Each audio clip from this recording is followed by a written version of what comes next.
Speedy Delivery is a documentary about David Newell, the man most people know as Mr. McFeely from the children's show Mr. Rogers' Neighborhood. This is the first full-length feature film for my former Carnegie Mellon Master of Arts Management classmate, Paul Germain. Good afternoon, Paul. Good afternoon, Brett. How you doing? I'm doing fantastic. Thanks for spending a few minutes with us this afternoon. I know that you have been answering these same questions over and over and over again, but as this is, I'm sure, as I've been reading, a labor of love for you, I'm sure you don't mind answering them again for us today. No, it's my pleasure. So I guess the first question is why David?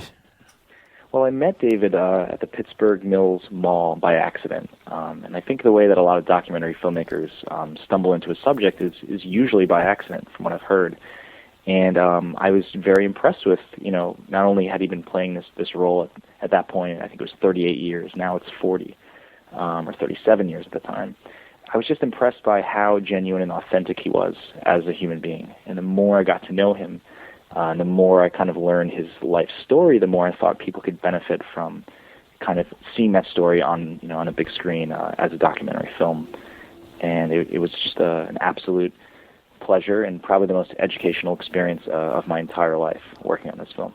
Oh, that's great. And I think, everybody that knows Mr. Rogers' Neighborhood really got a sense from that show of how genuine everyone involved with that production is and was.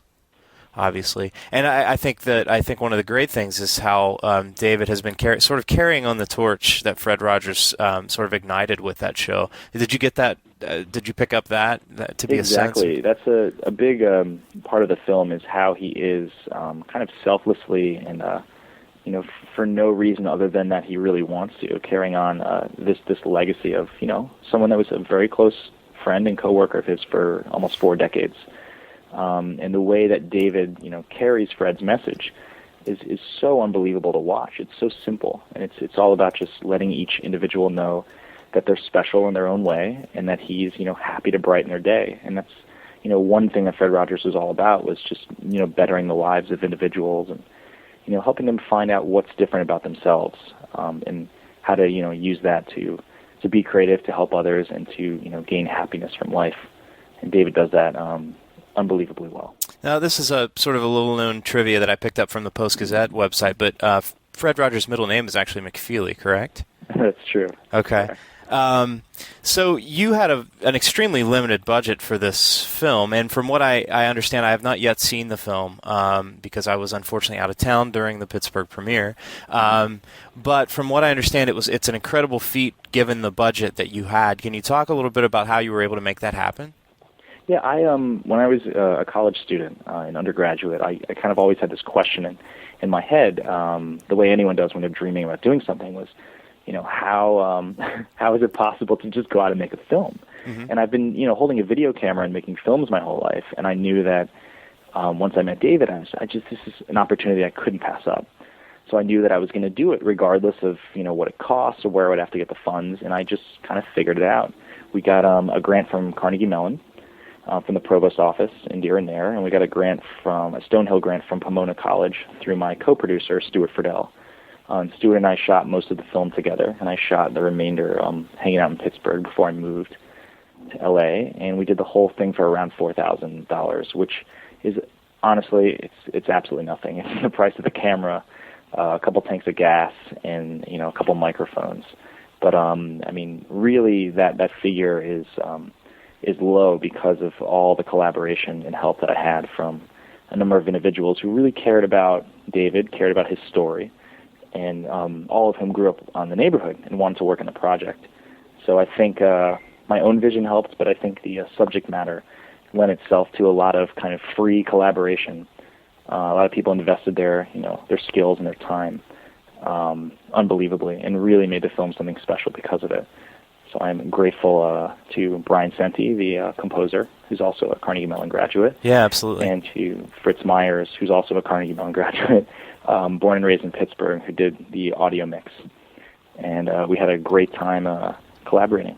It was wonderful. So as I mentioned, the film had a premiere here in Pittsburgh recently. And how did that go? What did you feel from the response that you received, and in terms of feedback and were people, how was the response to that? it was one of the most overwhelming experiences of my life in a positive way, in that I had, I've been working on this topic as really a part of my life for the last 3.5 years, and it's become so personal, and that I've gotten to know David so well, and I've gotten to really understand, if you want to call it a brand, but what the brand of the neighborhood is all about. And the people I really was most nervous about were, the Rogers family and David and his family, and all of the wonderful people who worked on the show, including the parent company, Family Communications Incorporated, which is on Fifth Avenue in Pittsburgh. And thankfully, they all seemed to love the film.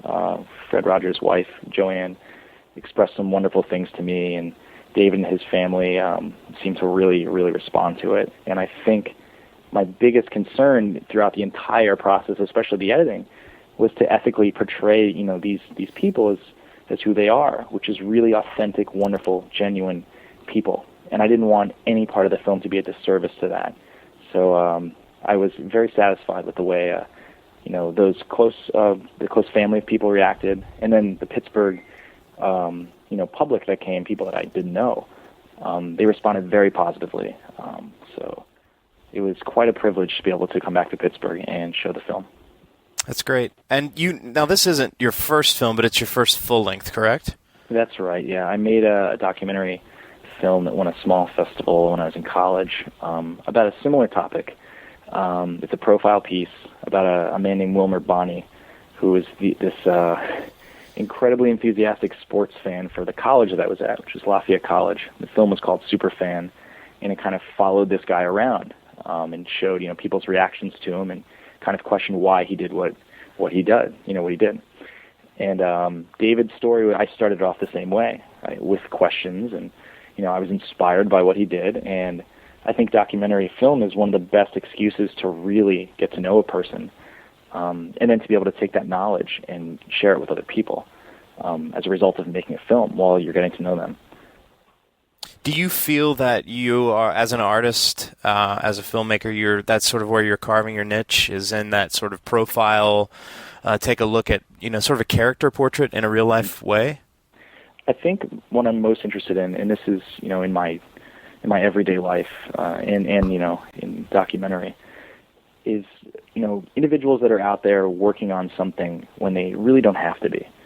There's a lot of people in this world that, have chosen to do something not for the money, not for some, ulterior motive. It's because they just can't think of anything else they'd rather do when they get up in the morning.